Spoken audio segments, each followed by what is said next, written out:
Hello, I'm Keith Morrison, and I'm joined by my very good friend, Dennis Murphy, who is here today to talk about a special event. And Dennis, you're looking awfully good today. Yeah, I've got to say, Keith, you're always a dapper guy, but I don't often see you with a pocket hanky. What is this? Well, as you may have been informed in a memo at some point, this is a part of the Dateline 30 Club, the people who have been here at Dateline for 30 years. And you and I, of course, are the only members of that club. We have been around that long. I don't like to make a big deal of it. I've never mentioned it before, but let's make a big deal of it, because I know someone who makes a big deal about hankies. Sure. And he's waiting to say hello. Hello, really? Bud. How are you? Josh, hey, you there? Josh. Hello, gentlemen. And you both look very dapper with those handkerchiefs. Josh, did you get a package from the important person? I did. I have it right here. It says, "Do not open the enclosed until instructed." And on the back, it says pretty much the same thing. Yeah. You have been so instructed. Open it up. All right. So now I'm supposed to open this? Please do. All right. Here we go.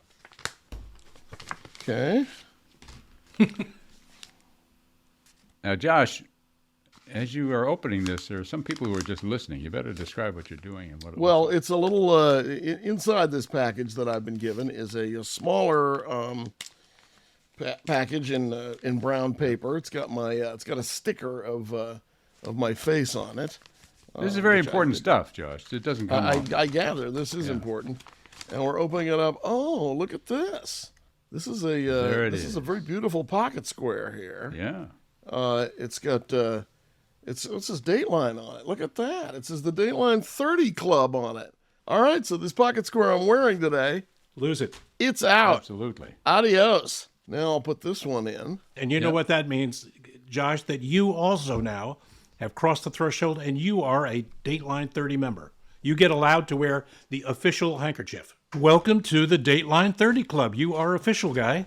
Thanks, guys. Yeah, I passed 30 years. Yeah, hard to believe. Now, it kind of depends on how you measure time. Oh, here we go. Here we go. You're going to do this Einstein thing on us, huh? There is no question that Dennis was here first. There is no question about that. That's true. I think the record will show that to be true. Yes, indeed. Yes. 1993 for me. Keith, how about you? 1994 for me, actually. There's an asterisk next to that. Because Keith did not actually become a full-time Dateline correspondent until 1995, which was after I joined. And my asterisk was I was a contributor based in London, where I was at the time, and did a few stories for Dateline. But the important thing is, Josh, we were doing stories for Dateline when you were still in diapers. Not that it matters, really. Yeah, there is no question that the two of you were here before I was. And I will say 30 years went by very quickly. Guys, think about this for a second. This goes back before cell phones commonly had cameras. It goes back before doorbells had videos, and people were texting messages back and forth. Journalism was pretty different. Crime fighting was absolutely different. There was no tracking somebody's phone. There was no reading their text messages. It's a different world in crime fighting, and certainly in covering crime fighting. We didn't even do crime in those first days on Dateline, of course. We didn't do crime for 10 years after I got here. Let me tell you how much we didn't do crime. If you were talking about my London days, I spent most of my time talking about the demise of the Soviet Union and the demise of the royal marriage. And when Dateline would call up, they'd ask me to help them out. You know, they called me one day and they said, Michael Jackson has sort of gone missing. He's just finished his tour and he seems to be in a rehab somewhere, and the world wants to know, where is Michael Jackson? Murphy, can you in London go find him?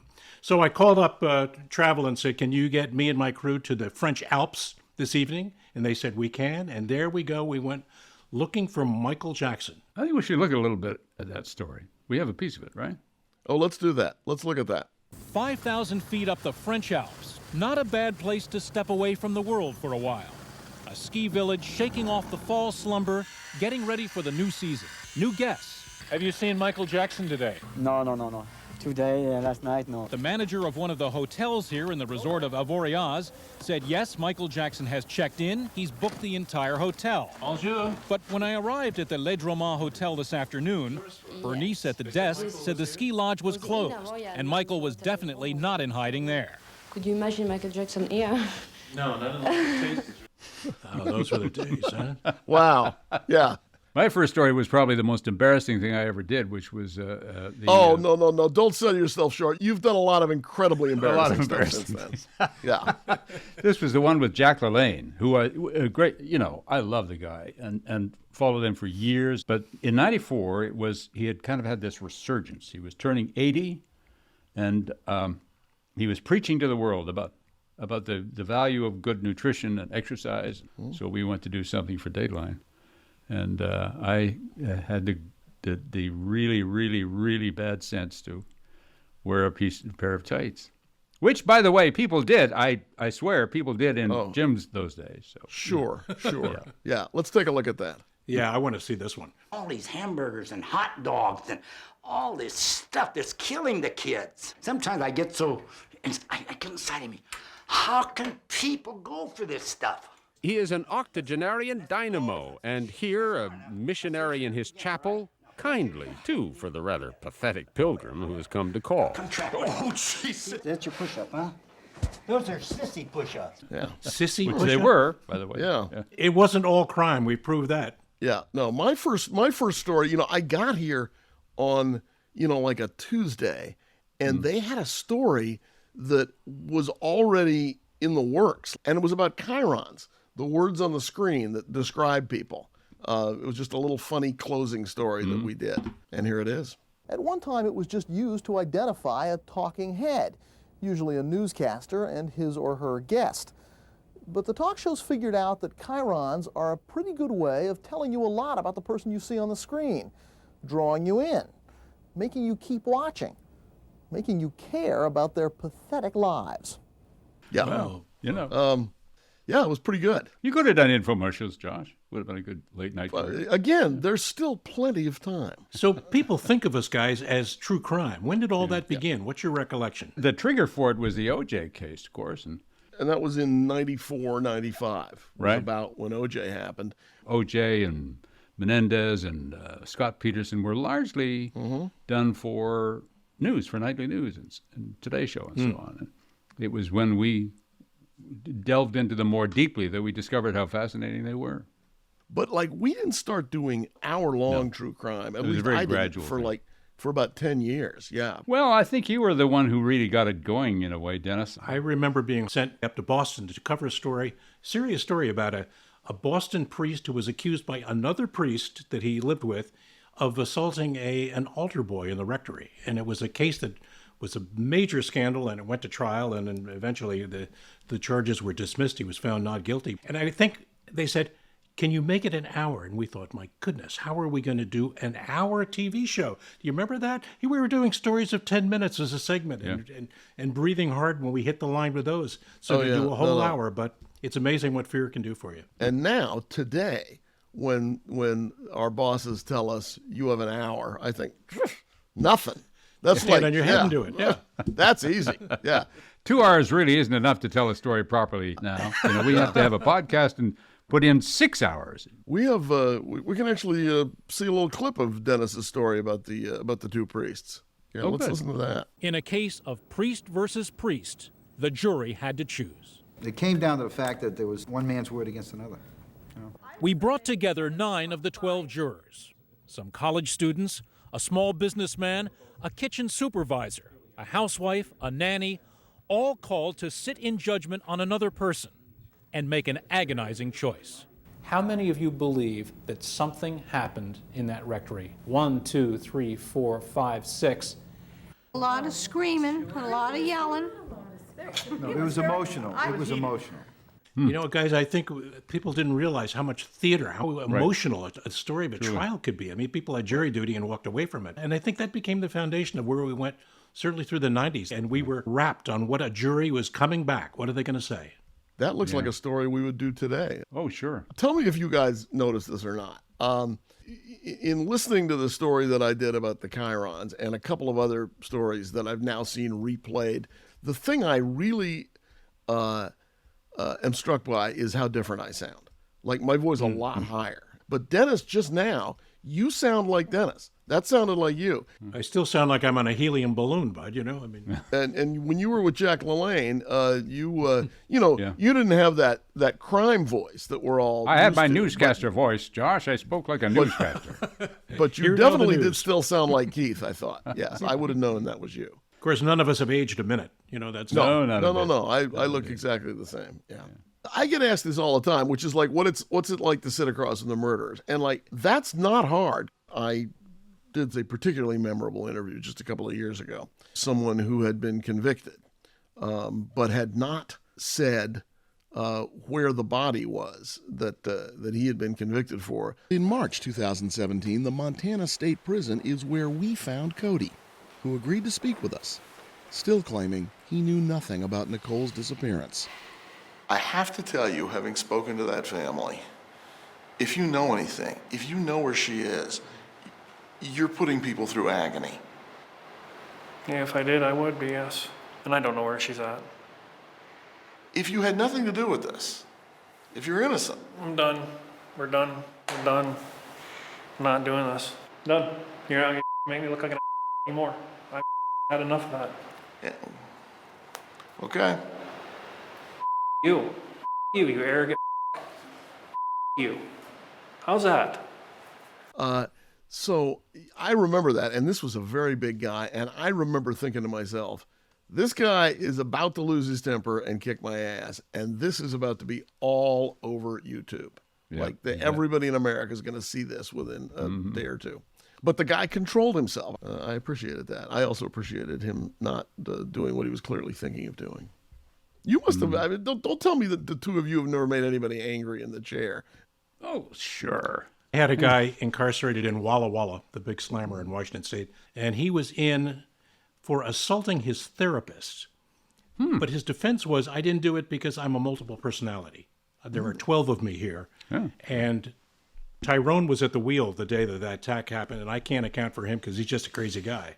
And so I'm talking to this guy, and it just didn't sound right to me. And I called him on it. Am I supposed to notice now that your voice has gotten lower and your personality's taken on a bit of swagger? Am I supposed to react to this person? Yeah. You are reacting. So who's here? Sam. So anyway, Bill, 1991, you're at Twin Rivers. When did you, what year did you finish I think that we term? should stop here, because not only are you reacting to it, but it seems like you're feeling intimidated and you're kind of losing your drift on this. You're not talking to Bill, you're talking to Sam. Right. You knew this, but you chose to say Bill. Yeah. So Did you ever see a movie with bad special effects? I'm kind of feeling like you're dissing me on this. Did you ever see a science fiction movie where the scenery doesn't look good? That's what I'm wondering if I just saw. I don't understand. I wonder if you're scamming it. That's your call. I thought that was kind of a moment. Yeah. Called him on his alibi. Yeah. The tough part, and I know you guys are going to agree with this, is talking to the families. That's the hard part. Oh, that's very true. The families are really at the heart of this, and they suffer, and they go on suffering really the rest of their lives. Yeah, and that's right. the damage that these murders cause, its ripple effect goes everywhere. Yes. But in addition to that, and I know you've both done the same thing, is speaking to people who have been falsely accused or who have falsely confessed. And those kind of interviews can sound very different indeed, because they are people who have been accused and reaccused and not believed for many years, when you can tell that there's some truth in what they're telling you. And it's remarkable to listen to those people too. Those are great stories to tell.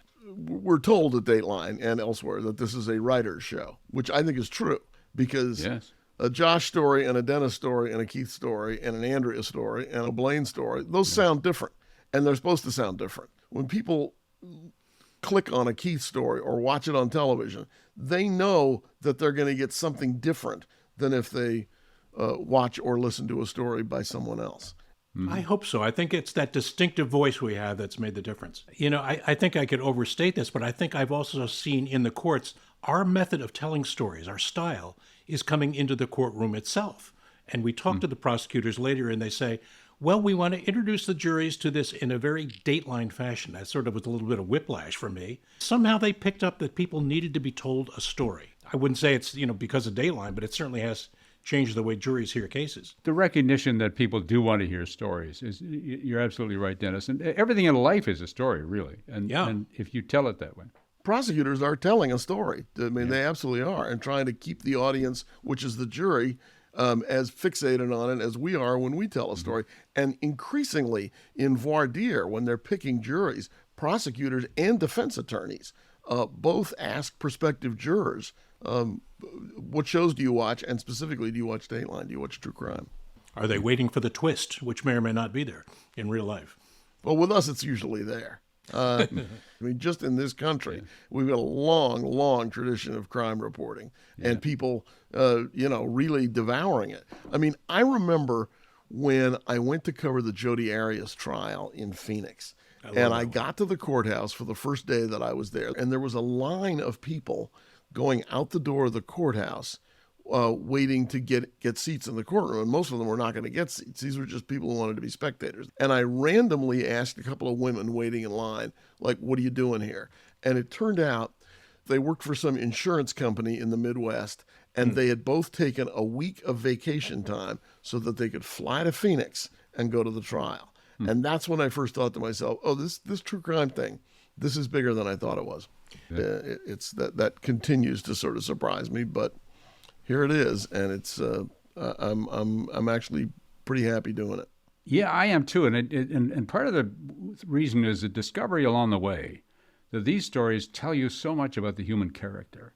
They let you see people for what they really are in ways that other kinds of reporting find it very difficult to do, and that's not only satisfying, but I think it helps illustrate the kind of human condition. The Old Testament is full of those stories. Shakespeare is full of those stories. It's been working for a long, long time. Yeah. True Detective magazine, which was kind of the beginning of true crime journalism, at least in the modern era, about shocking crimes and the dogged detectives who solved them. That came out in 1924.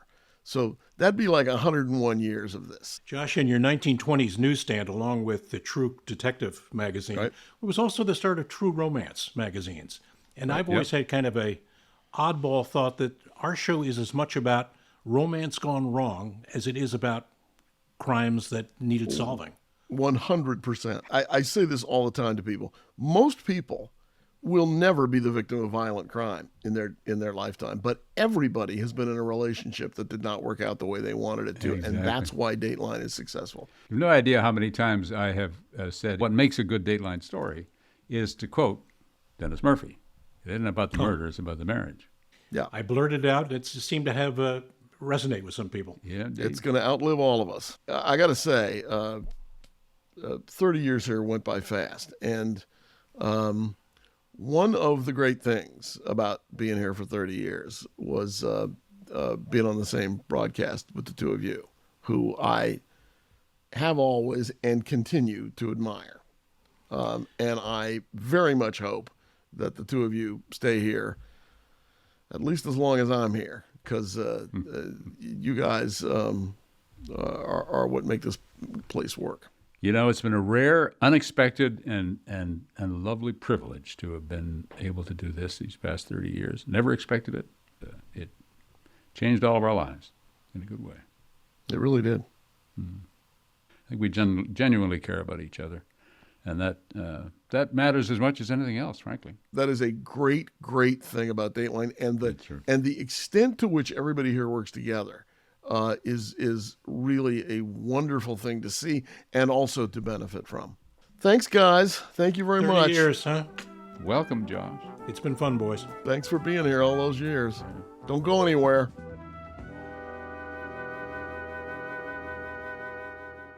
Thanks for watching. Remember to subscribe to our Dateline YouTube channel to get new videos every week and to watch previous videos anytime you want, 24/7, 7 days a week, as you should.